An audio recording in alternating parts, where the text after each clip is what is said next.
Yes! Yes! Yes, it went exactly as I wished. Oh, thank you, Kingdom Gods. Yes! Thank you so very much! If it weren't for the fact that I know a very great despair is incoming, I would just basically just scream just happiness right now. Although it's only the ending of this chapter which I give very huge credit to. The rest, I don't really know. Well, it's the Kingdom chapter 560. And why am I so happy? Well, let's just spoil it for all. Gakue is dead. Yes, that arrogant, lone wolf thing, piece of disrespectful crap, died the way he lived. Humiliating and quick. Oh, that was so satisfying. It was so satisfying. Yeah, I know, technically, if this was the real world, wishing for someone's death is actually kind of, but fiction and all. But, of course, that is only the ending, and we'll get to that in the first one.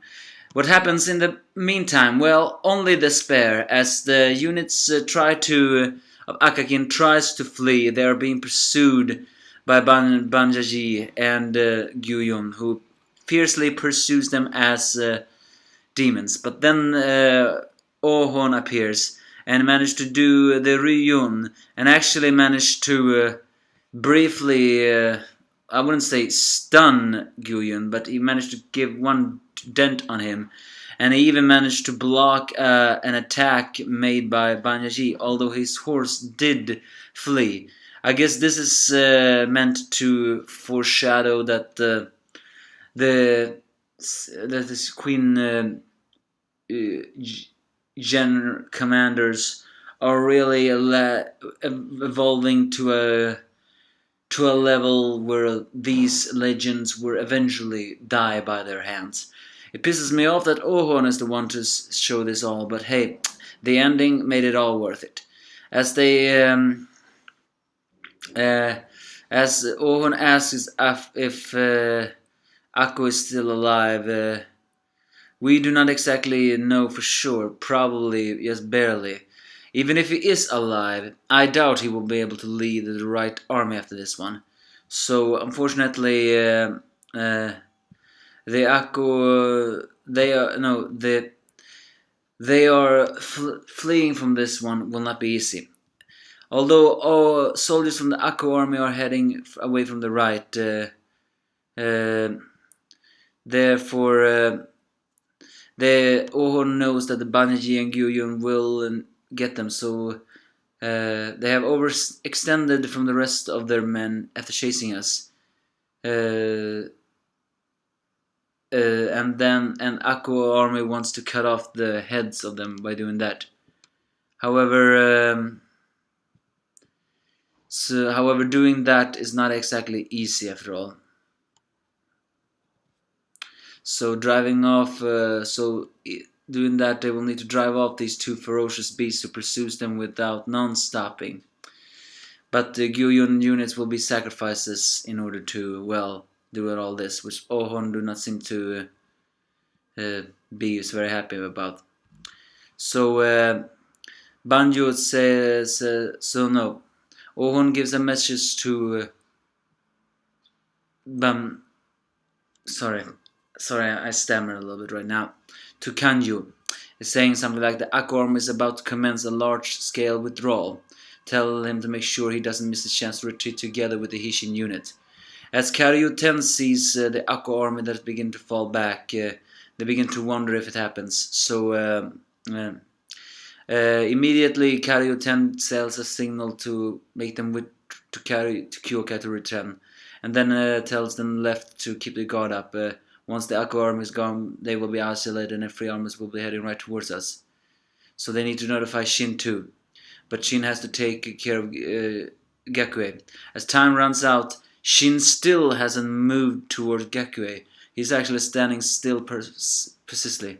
As Gakue sees a flashback when they won against Jan forces, Kisha gave praise to Gakue. And it turns out this arrogant piece of crap has always been an arrogant piece of crap. I mean, he was loyal to Kisha, but it turns out he wasn't loyal to anyone else. Hell, I think he even wasn't even loyal to Riboku when I think about it. Not that Riboku deserves loyalty, but still, just further shows just how arrogant he was. Mostly because he is saying like he never thought he would actually like to hear words about someone praising him for his work. No matter how brutal the fighting or how force was to endure. So he was a lone wolf in the army. No ties, and so Kisha was the first man he ever swore his loyalty to. In a way, loyalty is admirable, but I still find it very pathetic that this just further shows why Gakue was a weak general. He was a lone wolf. He didn't lead his men with charisma. He led them with just don't die. He was a worthless general in the end. Although loyal, I will not spat on loyalty, but the fact that just from Kisha praising his work, I will not spat on that. I will spat on Gakue for thinking he could possibly stand a chance against Shin. So he says he will not forgive Shin. And as a path has opened between them, Gakue can no longer wait as Shin still hasn't moved. He charges against Shin. But Shin has his eyes closed and is still not moving. But just as the spear of Gakue is rising up, Shin remembers the time he saw, I think it was, when Oki swung his powerful glaive and cleaved another arrogant Sao general in two. I think it was that Sao general with that crescent-like staff. What was it? Well, whatever. Either way, just as that moment as Gakue's spear is nearing, Shin opens his eyes and swings his glaive, cleaving Gakue in two. And that's how the chapter ends. You have no idea how much I was looking forward to that. Gakue's face just utterly pissed me off. But more than that, I saw a lot of reviewers last time, and a lot of them were saying that they hope that Gakue will be killed in one blow. And I hope that too. You have no idea how happy I am to turn out that that was true. Gakue was slayed in one attack. Now, if that is not humiliating, I don't know what is. Granted, he's dead, so he won't feel that humiliation, but it's still pretty epic. A young commander, despite Gakue having high moral and despite being a vessel of Kisha, was slayed with just one powerful swing. Even Shin here has to, and even though he may not have been as dangerous as Bananji and Guyun, it's also worth noting that Shin learned something here. Shin is always the one who rushes ahead and overpowers people with brute force, but here, he actually gathered strength. He actually waited for the right moment to swing his glaive in one powerful swoop, almost like a strength of a man like Gyuyun talk about. I think Shin is getting some serious development in his strength. So that's basically this chapter. Despair in the first round, the rest is just awesome. So with Gakue finally dead, now what? Is the question though.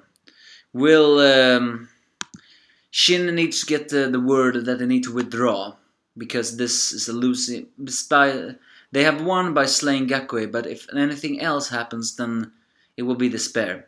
Akko may be alive, but he is only barely. So will the other armies escape? After all, we cannot forget that they said this was, a day of despair. So Akue is wounded, but Gakue was finally killed. Either way, now only Bandaji and Gyuyo needs to die. They're pursuing the Ohon army like mad beasts.